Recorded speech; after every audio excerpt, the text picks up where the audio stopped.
Alors, dans le monde de la santé, les thérapies digitales commencent à prendre de plus en plus de place et devraient avoir un impact significatif sur le système de santé.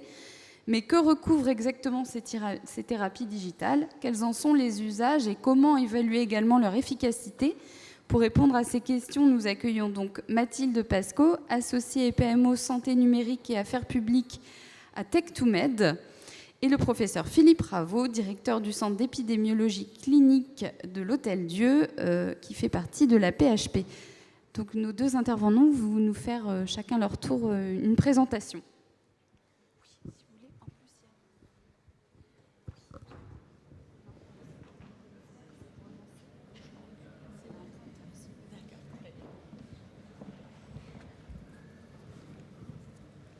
Bonjour à tous, je suis Mathilde Pasco, donc merci beaucoup pour cette introduction. Je suis chef de projet en santé numérique chez Tech2Med et je suis également associée de cette même société. Et je suis ici aujourd'hui pour vous parler donc, des Digital Therapeutics, ces médicaments numériques que j'appellerai tout au long de la présentation sous le nom de DTX. Donc Tech2Med, nous on est un cabinet de conseil et de développement et notre objectif c'est de lier le numérique et la santé. En éclairant et en traduisant comment les nouvelles technologies aujourd'hui vont changer les pratiques dans la santé pour tous les acteurs, que ce soit les patients, les professionnels de santé ou les industriels, etc. Ça, c'est un petit peu, ce sont nos modes d'action, tout ce qu'on fait. On va passer très vite dessus parce que ce n'est pas l'objectif de la journée. On a toute une partie conseil, de formation également, numérique et santé, que vous retrouverez sur notre site internet, tech2med.com. Une partie événementielle sur laquelle on va revenir très rapidement tout de suite. Et toute une partie MedEdTech. Et on produit pas mal de contenus, de podcasts, d'articles, d'infographies que je vous invite à aller voir sur notre site internet et sur nos réseaux sociaux. Tout à l'heure, je vous parlais de la partie événementielle. Si je suis ici pour vous parler des DTX aujourd'hui, c'est parce qu'en juillet dernier, Tech2Med a organisé le premier événement dédié aux thérapies digitales en France, qui s'appelait le DTX France. C'était une journée de conférence qui se tenait en présentiel ou en distanciel, avec l'aval et le soutien de la DTX Alliance, qui est l'institution internationale qui chapeaute toutes les solutions DTX. Il y avait un petit peu moins de 200 participants, une soixantaine à distance. Donc si on regarde ce que dit la DTX Alliance, aujourd'hui pour les thérapies numériques, pour les thérapies digitales.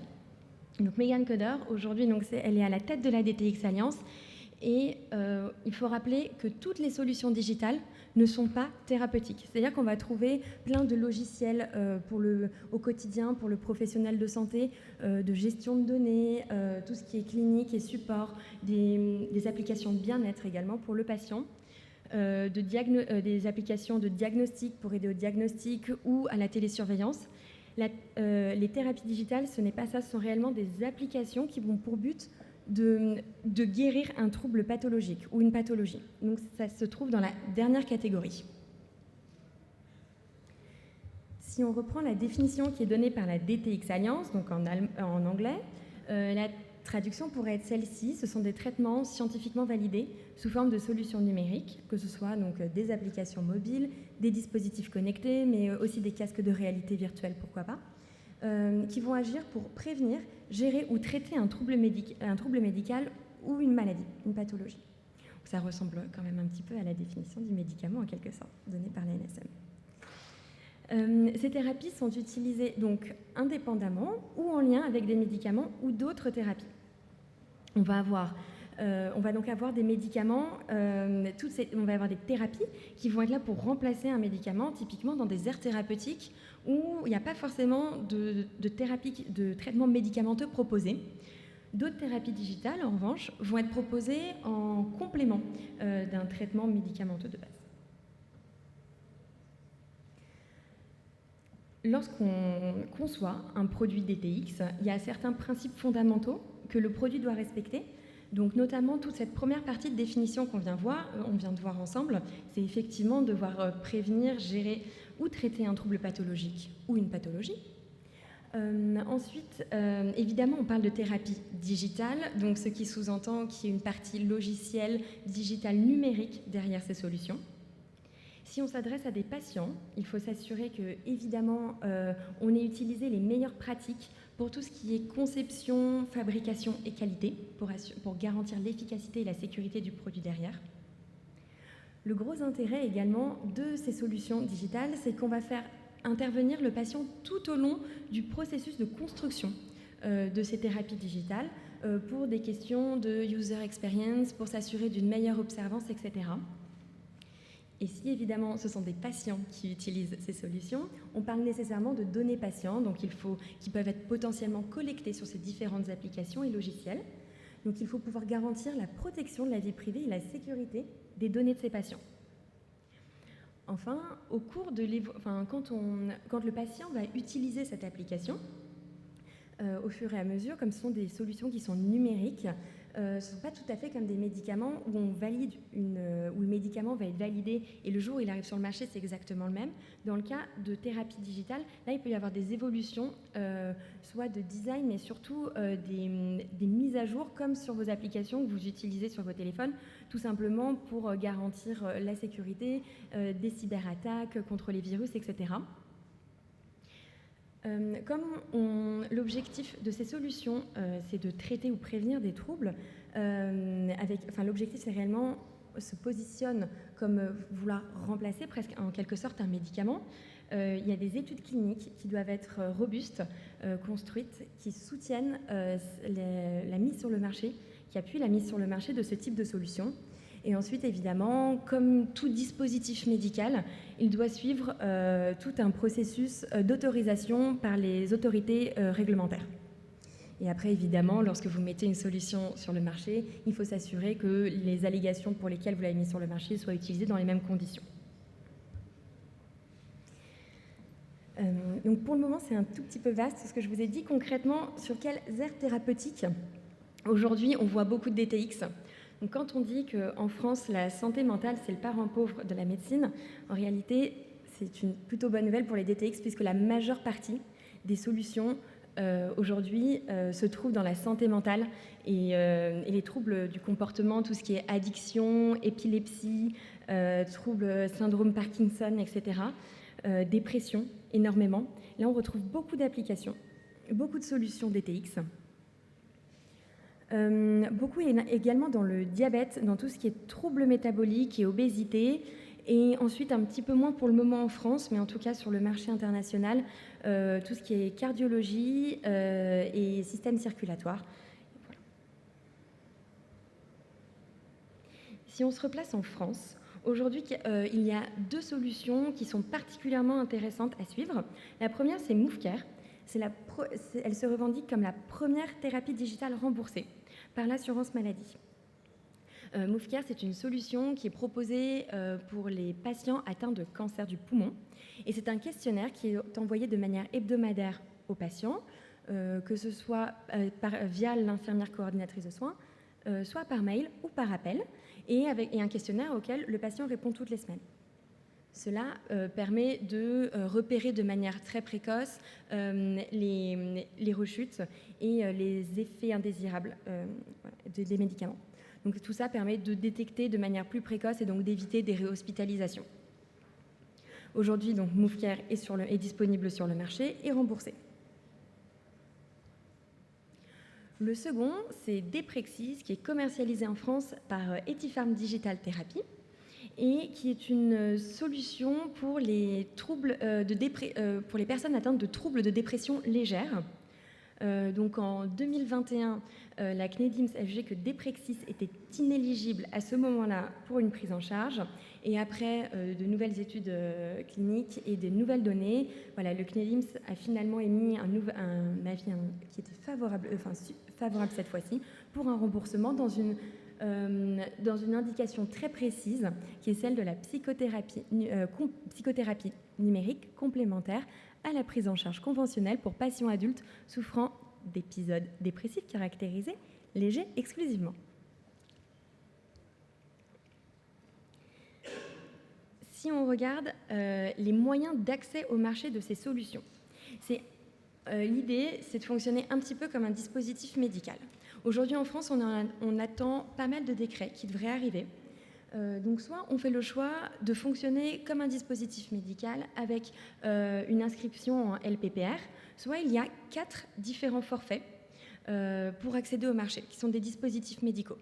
Le premier, ce serait le forfait innovation, qui offre une prise en charge dérogatoire et transitoire pour les technologies innovantes, ce qui permet entre-temps de fournir un peu plus de données cliniques et médico-économiques en attendant un passage, un remboursement définitif.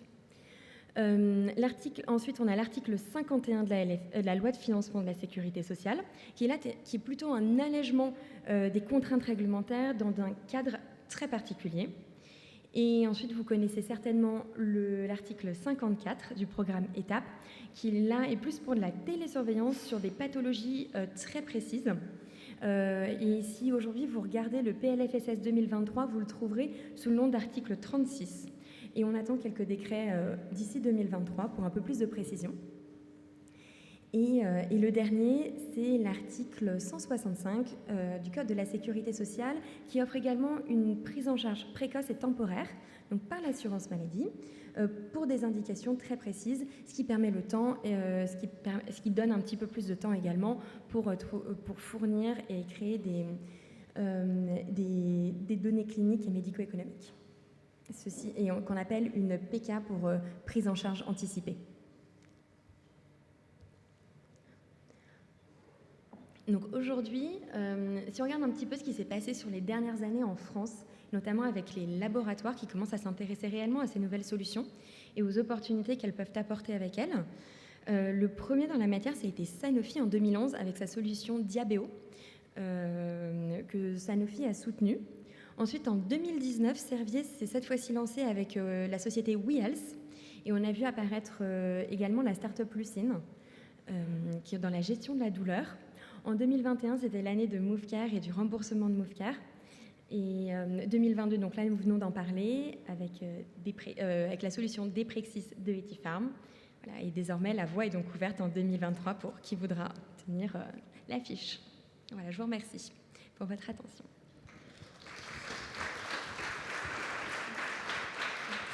Merci Mathilde Pasco. Je vais céder la place maintenant au professeur Philippe Raveau, qui va nous faire aussi une présentation.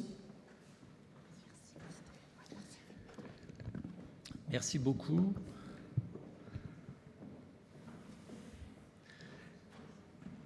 Donc effectivement, comme ça a été dit, il y a une définition assez claire des thérapeutiques digitales qui a été donnée par la Digital Therapeutic Alliance.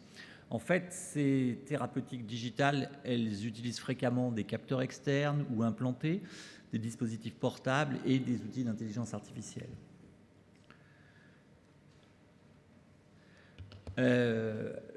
Il est important quand même de faire une différence entre ces thérapeutiques digitales et les applications dites de bien-être ou de bien-être. Il y a plus de 350 000 applications de santé disponibles qu'on appelle applications bien-être ou à faible risque. Ces applications peuvent être simplement téléchargées, sans prescription, sans contrôle, et leurs risques sont en général limités. A contrario, les thérapeutiques digitales sont des solutions numériques validées cliniquement, avec des effets positifs prouvés sur la gestion de la maladie et avec des résultats cliniques observables. Et dans leur définition, ils doivent faire l'objet d'essais cliniques pour prouver leur efficacité, même si en fait cette évaluation est légèrement différente de celle des médicaments. Donc aujourd'hui, qu'est-ce qu'on est capable de faire ? On est capable d'avoir un phénotype beaucoup plus précis des malades. Par exemple, on peut avoir un phénotype en utilisant des données hospitalières venant des dossiers médicaux, des données recueillies dans un but spécifique, par exemple ce qu'on appelle des évaluations écologiques momentanées ou des questionnaires que vont remplir les patients, mais aussi des données numériques venant de capteurs, de dispositifs portables, de capteurs implantés, etc. L'ensemble de ces données, ça nous permet d'avoir une bien meilleure connaissance du malade avec finalement des phénotypes, ce qu'on appelle digital phenotyping, qui peuvent aussi inclure des données physiologiques, des données cliniques, des données biologiques. Et moi, j'aime beaucoup insister sur un point, c'est que après tous les omics, on est maintenant en train de s'interroger de plus en plus sur l'intérêt d'un nouvel omic, qui est la personnomique, avec des marqueurs internes de personnomique. Donc la personnomique, c'est tout ce qui est spécifique à un patient donné. Donc des données sur son comportement, sur sa motivation, sur sa littératie à la fois numérique et vis-à-vis de sa maladie, sur ses croyances, ses préférences. Des marqueurs externes de personnomique, par exemple son environnement familial et socio-professionnel, ses ressources, la disponibilité des soins, le soutien qu'il a de son environnement familial, par exemple s'il a une maladie chronique. Et on va avoir des thérapeutiques digitales qui vont pouvoir soit faire des choses relativement simples, la surveillance à distance et générer des alertes à partir du moment où se passe un événement qui est imprévu, par exemple un trouble du rythme ou une anomalie biologique, par exemple. On peut avoir des interventions qui soient non personnalisées, qui soient les mêmes pour tout le monde, mais on peut aussi avoir, grâce à toutes ces informations, des interventions extrêmement personnalisées. Elles peuvent être personnalisées selon les caractéristiques initiales du patient, mais elles peuvent être également adaptées à la réponse du patient à l'intervention qu'on lui fait. C'est ce qu'on appelle du JTIM, Just-in-Time Adaptive Intervention. L'idée, c'est de se servir de la réponse du patient à une intervention pour modifier éventuellement cette intervention.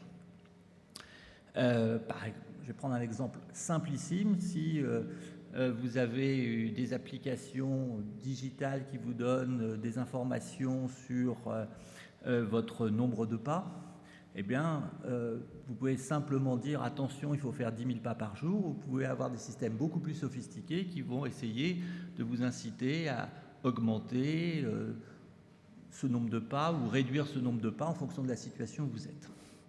Et puis, on peut avoir des interventions beaucoup plus complexes, qui sont des interventions dont les composants de thérapeutique digitale ne sont qu'un des composants de l'intervention. Par exemple, des interventions où on va avoir aussi des personnels soignants qui vont être impliqués ou d'autres composants encore qui vont être impliqués. Et les types d'interventions qui vont pouvoir être faites, de telles thérapeutiques digitales, ça peut être utilisé pour faire du coaching pour le changement de comportement, pour le tabac, l'exercice physique, l'alimentation, voilà, ou la consommation excessive d'alcool, etc. Donc il y a beaucoup de choses qui peuvent être faites dans le domaine du comportement. Ça peut être utilisé également pour de la psychothérapie ou du support psychologique. On a vu avec l'intervenante précédente un exemple dans ce domaine. Ça peut être utilisé pour du suivi de malades, avec le suivi de l'apparition d'événements, avec la génération d'alertes qui sont soit dirigées vers le malade, soit dirigées vers le médecin, selon les cas. Et puis, ça peut être utilisé pour de l'adaptation thérapeutique, par exemple de l'adaptation des doses, et c'est utilisé, par exemple, pour l'insuline ou pour les apnées du sommeil. Et enfin, ça peut déclencher des gestes techniques. Par exemple, il y a des digital thérapeutiques qui sont faits pour, en cas de fibrillation ventriculaire, entraîner immédiatement un choc de défibrillation. Ou bien des dispositifs qui font de l'électrostimulation musculaire pour éviter des douleurs dans certaines pathologies. Alors pourquoi ces thérapeutiques sont importantes et vont prendre de plus en plus d'importance ? La première chose qui est importante pour ces thérapeutiques, c'est qu'elles permettent un passage à l'échelle. Pour certaines interventions préventives ou thérapeutiques qui sont impossibles à envisager pour tous les malades pour des raisons multiples. Raisons liées au coût. S'il fallait faire des interventions de coaching, d'activité physique pour 20 millions de malades chroniques, personne n'est capable de financer ça. Qui sont impossibles à faire pour des raisons de disponibilité des ressources humaines ou bien d'absence d'accès à certaines ressources dans certains sites. Donc ça a aussi un côté d'amélioration éventuellement au plan géographique de l'accessibilité à certains soins. Ça permet de répondre aux challenges que constitue la nécessité de changement de comportement de millions de personnes ayant des comportements à risque, à la fois en termes de prévention primaire ou secondaire.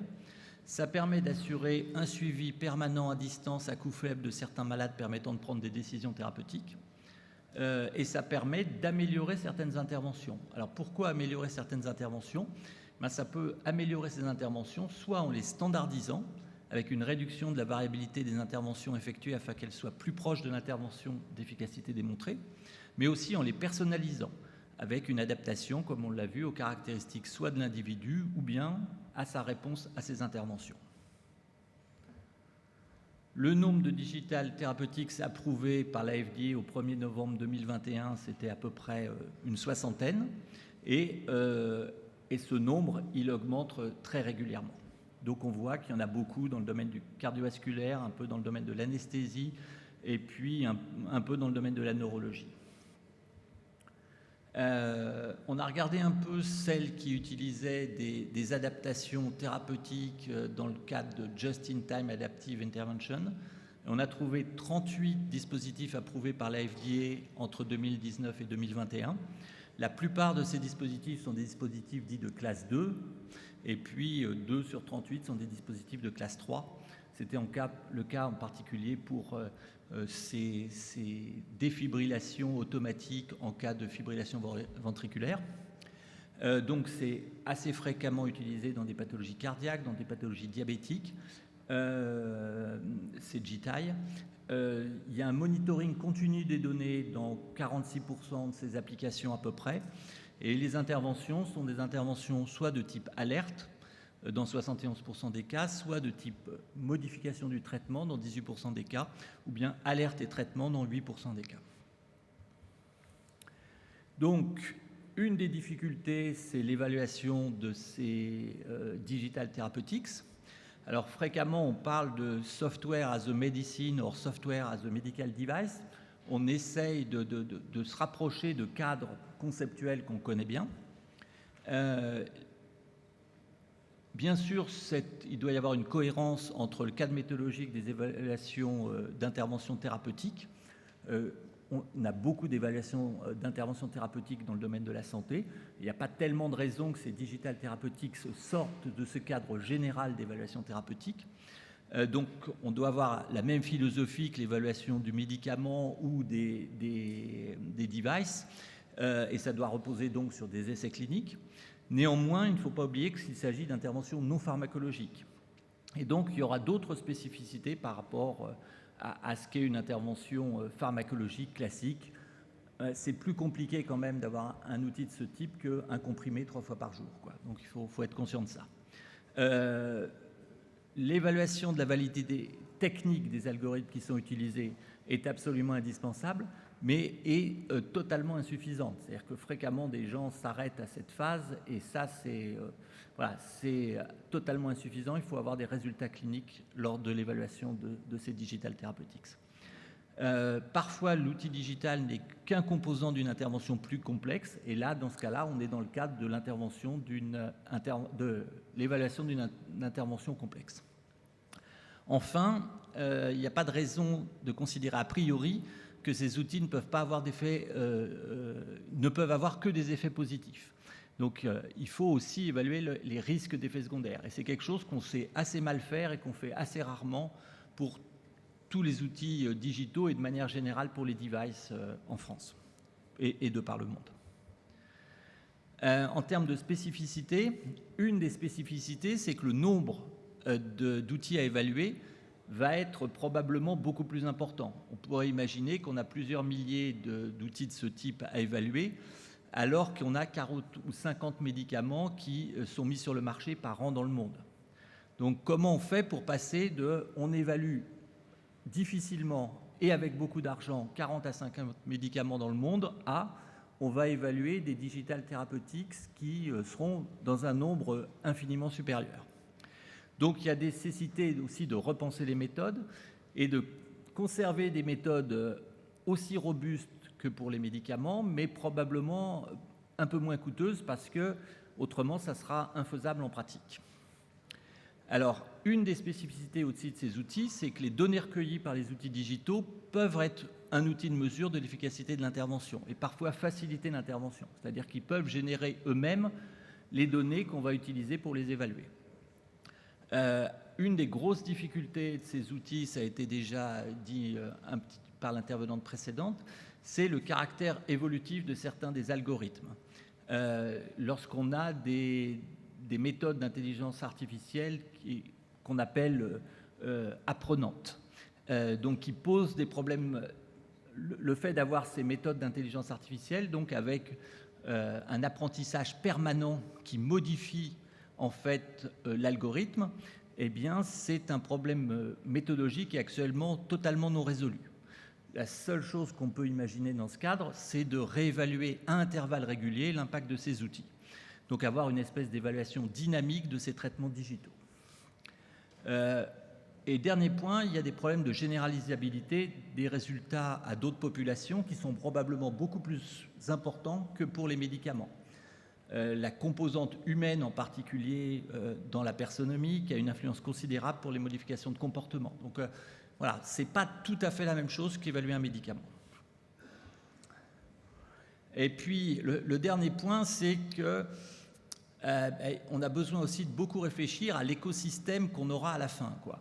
C'est-à-dire, et ça pour moi, la mise en œuvre en routine d'un écosystème d'outils digitaux et de digital thérapeutique, c'est un problème totalement non résolu. C'est-à-dire que on voit de nombreux outils digitaux qui apparaissent, mais la compatibilité de l'ensemble de cet écosystème, elle est complexe. C'est-à-dire que moi, je suis un épidémiologiste, donc j'ai bien en tête qu'il y a beaucoup de malades chroniques, 20 millions de malades chroniques. J'ai en tête aussi que la moitié de ces malades chroniques ont plusieurs maladies chroniques. Et j'ai un peu de mal à imaginer que les malades vont aller le matin sur une application qui va s'occuper de leur diabète, l'après-midi sur une application qui va s'occuper de leur dépression, etc., etc. Et j'ai aussi énormément de mal à imaginer que le médecin puisse gérer des informations venant de l'ensemble de ces outils. Donc on a forcément besoin, à un moment, d'imaginer qu'on a des espèces de plateformes qui vont permettre de regrouper une partie de cette information. Et dans moi, ce que j'imagine, on aura un jour des plateformes de prescription qui permettront de prescrire un certain nombre de ces outils, des plateformes qui récupéreront les données de ces outils, qui seront interfacées avec les autres données existantes, et des plateformes qui seront des plateformes soit de suivi des patients, soit de mise en œuvre d'interventions personnalisées. Alors le cadre dans lequel ça se fera, je n'en ai aucune idée. Pour moi, ça serait quelque chose qui devrait être fait au niveau de chaque territoire, en fait, et qui devrait être commun aux différents acteurs de ce territoire. Voilà. Voilà. Donc c'est une vision de ce qui pourrait se passer, mais je présume qu'il y a beaucoup d'autres gens qui auront d'autres visions de ça. Voilà. Merci.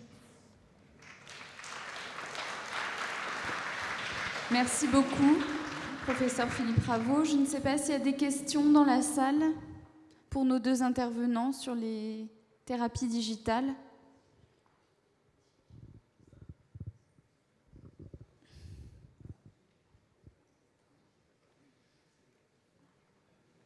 Non. Bon. Bah écoutez, je vous remercie tous les deux. C'était très intéressant en tout cas comme présentation. Merci beaucoup.